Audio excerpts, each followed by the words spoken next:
За өглөөний мэд итгэлээ эзний үгээр өслөх өнөөдөр ишлэл бол дуулал 144-ийн 3-4-р ишлэл. За эндээс би дуудаад өгье. Хүмүүн гэгчгэн болоод та анхаарна вэ? Хүмүүний өрс юу болоод та тэднийг боддог юм бэ? Хүн гэгчин зөвхөн амьсгал төдийхөн хоног өдөр нь өнгөрч удах сүүдэр мэтэ гэж Давид хаан дүгнэн дуулсан гэж би ерөнхийдөө ойлгож байгаа.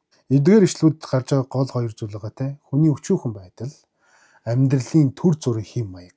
Дүгнэлт нь айгүй гоё. Гэсэн ч бурхан хүмүүсийг анхаарсаар хайрласаар байдаг тухай угсав. Давид хаан энэ дуулалыг бичиж байхдаа ямар нөхцөл байсан болоо гэдэг нэг сонирхолтой байсан. Тэгээ судлаад үзсэн чи юм байна. Нэгдсэн Израилийн хаан ялагдашгүй жанжин те дайснуудаа дарчихсан хууль, цэрэг, эдийн засгийн хувь жинхэнэ эрх чөлөөтэй тийм хаан байсан юм байна. Өөрөөр хэлэх юм бол эрх мэдлийн дээд хязгаар байсан байгаа юм. Тэгээд тэр хүн юу гэсэн гэж амьдрал ямар өчүүхэн юм бэ? Хүмүүний амьдрал гэж дүгнсэн.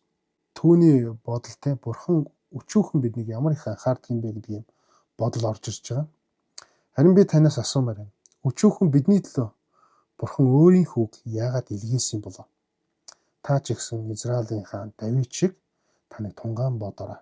Өнөөдөр энэ өдрийг тунгаан бодоод эзний дотор эхлүүлээрэй.